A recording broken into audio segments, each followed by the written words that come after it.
In a time when political polarization has reached fever pitch, it's worth asking not just what people believe, but why. Beyond mere ideology or economic self-interest, there's growing evidence that certain personality structures are more likely to find a comfortable home in specific political movements. In particular, individuals with sociopathic and psychopathic traits often gravitate toward authoritarian ideologies, especially those fueled by nationalism, social dominance, and resentment politics. In the American context, this frequently translates into alignment with MAGA and the increasingly authoritarian wings of the Republican Party. This isn't hyperbole, it's psychology. The traits in question: sociopathy and psychopathy. First, a clinical note. While pop culture throws around psychopath and sociopath interchangeably, these are specific clusters of traits in psychology and psychiatry. Both fall under the umbrella of antisocial personality disorder, ASPD, though psychopathy is considered more severe and biologically rooted. Common traits include lack of empathy, superficial charm, manipulativeness, grandiosity, impulsivity, disregard for rules or social norms, and ruthlessness in pursuit of self-interest. People with these traits are often drawn to environments where aggression, dominance, and manipulation aren't just tolerated but rewarded. Sound familiar?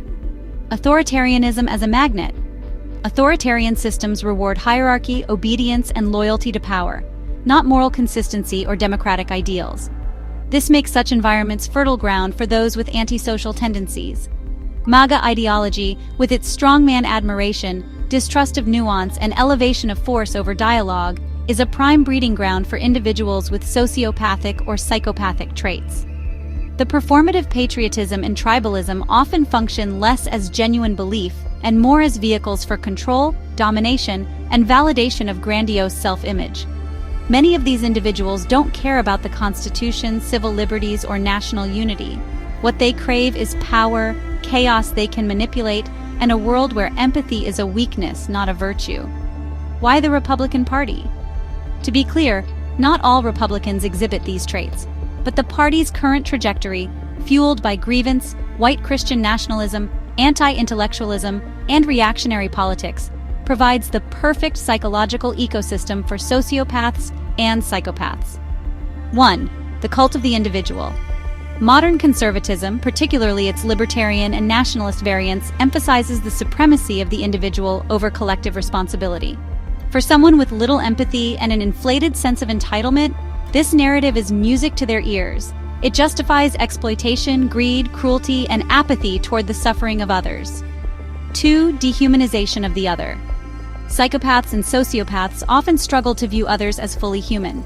So when a party or movement paints immigrants, LGBTQ+ individuals, black activists, or even liberals as enemies of the state or societal rot, it's not a bug, it's a feature. Dehumanization allows antisocial personalities to act out their cruelty under the guise of patriotism. 3. Permission to break norms. One of Donald Trump's most intoxicating appeals to antisocial individuals was his unapologetic violation of political and social norms. He modeled how to lie, cheat, insult, and bully with impunity, and not just get away with it, but be celebrated for it. For a sociopath, this is not just validation, it's liberation. 4. Alignment with corporatist greed. Sociopathic personalities often thrive in hyper-capitalist, winner-take-all systems. The Republican Party's historic and ongoing alignment with corporate interests, at the expense of labor protections, environmental regulation, and social welfare, offers an economic version of survival of the cruelest. The dangerous feedback loop. There's a sinister feedback loop at play here. The more sociopathic personalities gain positions of influence, whether in politics, media, or business, the more they shape the environment to reward similar traits. In MAGA circles, cruelty becomes a joke, racism becomes just being honest, and brutality becomes strength.